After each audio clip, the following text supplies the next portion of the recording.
I'm a single mom to my son, Mark. When this happened, he was 5. We live in a quiet neighborhood in a house my grandparents left me. Peaceful, safe, or so I thought. It was a week before Christmas. I took Mark to the mall to finish some holiday shopping.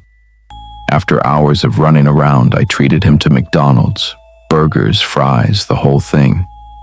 We were happy and exhausted. When we walked toward the south exit of the mall, someone dressed as Santa stepped in front of us. He waved and went straight into character, ho ho ho, kneeling to Mark's level. He asked Mark what he wanted for Christmas, and Mark excitedly said, "A Nintendo Switch." The Santa winked at me and joked, "If you're good, maybe you'll get it." He seemed harmless at first. Then he stood and started complimenting me. "Your mother's a looker, Mark." I gave an awkward laugh, ready to leave, but he kept talking. Holiday stress, being a single mom, the usual small talk. I joked that I needed help from Santa. That's when he leaned toward me and said, "Ever hear the song I Saw Mommy Kissing Santa Claus?" He offered his cheek like he wanted a playful kiss. But as I leaned forward, he turned, trying to kiss me on the lips. I jerked back.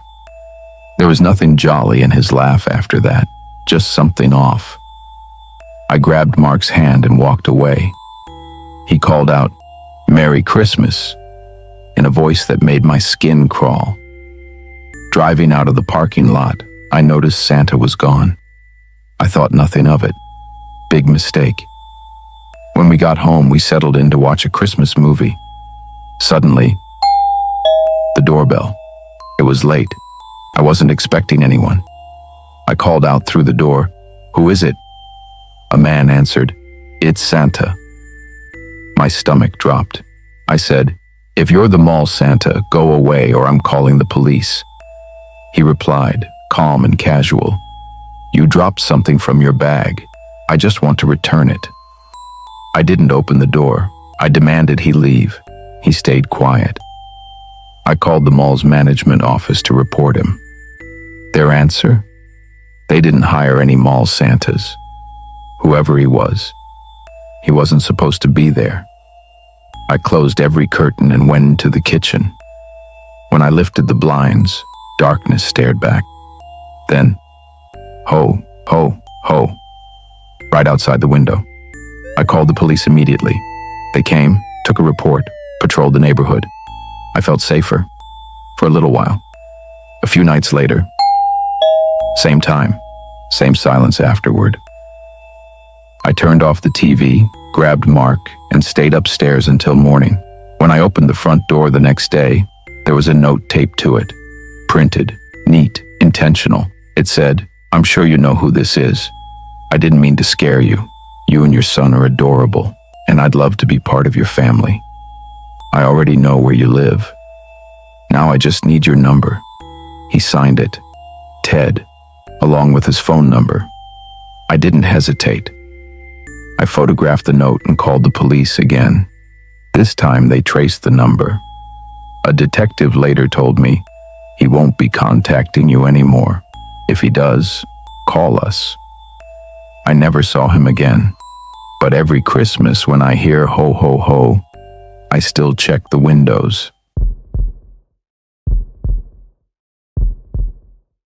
I grew up in a quiet, middle-class suburb. My sister and I loved Christmas more than anything. I must have been about 6 years old when this happened. One of my earliest and most haunting memories. It was Christmas Eve. I couldn't sleep, like always. The excitement kept me up, so I stayed in my room playing a Star Wars game on my old box TV until my eyes started to burn. Sometime past midnight, I had to use the bathroom. Not wanting to get caught awake, I turned the volume down low and tiptoed out into the dark hallway. The house was silent until I heard something, a faint rustling, like the sound of pine needles being brushed against. It was coming from downstairs, where the Christmas tree was. At first, I smiled. Could it be Santa? I crept down the stairs, trying not to make a sound. The closer I got, the louder the rustling became. When I reached the bottom step, I peeked around the corner. The room was dark, except for a single beam of light moving across the floor. A flashlight. Someone was bent over behind the tree. I could only see a pair of legs and a large black bag beside them. My heart started to race. Then, the man stood up. He wasn't Santa. He looked right at me, eyes cold, face half hidden in the dark, and slowly brought a finger to his lips. "Shh," he whispered. That's when I screamed. I screamed for my mom and dad as loud as I could. The man froze, then bolted for the front door. I remember him hesitating, whether to grab the bag or run, before disappearing into the night. My parents came running down the stairs. My dad chased outside in his slippers, ready to fight whoever dared break into our home. The police later said the back door had been pried open with a crowbar. Half our ornaments were gone, stuffed into that black bag he dropped. A house a few blocks away had also been hit that night. It was the same man.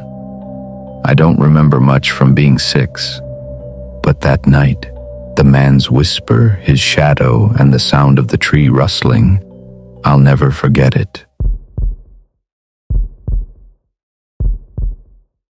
It was December 2020. My fiancé and I had been living in our new home for a few years, a cozy little place in a quiet, family-friendly neighborhood. Everyone knew each other, at least by name. It was the kind of place where you'd never expect anything dark to happen.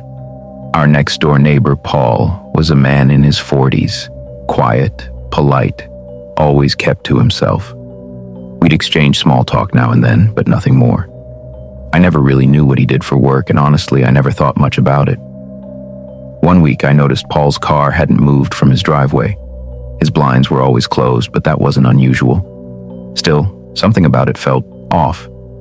That night, while I was outside putting up Christmas decorations, I noticed something strange. Paul's Christmas lights started flickering. Not in a normal way, not like they were programmed to blink. It was chaotic, almost frantic. They'd go dark, then flash wildly in random patterns. I figured it was just a wiring issue, so I ignored it. The next day, same thing. His car was still there, blinds closed. But when night came again, those lights started flickering like crazy once more. My fiancé noticed it too and mentioned it to me. So I decided to check on him, just to make sure everything was all right. I walked up to Paul's door and knocked. No answer. I rang the bell. Nothing. I was about to turn away when the door slowly opened. Paul stood there. He looked pale, exhausted, but forced a smile. I told him about his lights flickering. He blinked, confused. "They are?" he said. When I turned to point at them, they'd stopped, perfectly still. I laughed awkwardly, saying, "Well, they were going nuts a second ago." He just nodded, saying he'd been under the weather.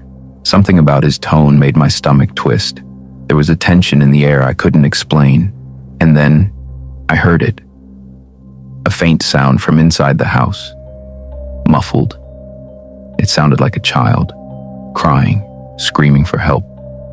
My heart froze. Paul didn't have any kids. He saw me glance past him and shifted his body to block my view. "Anyway," he muttered, "thanks for letting me know," and he closed the door.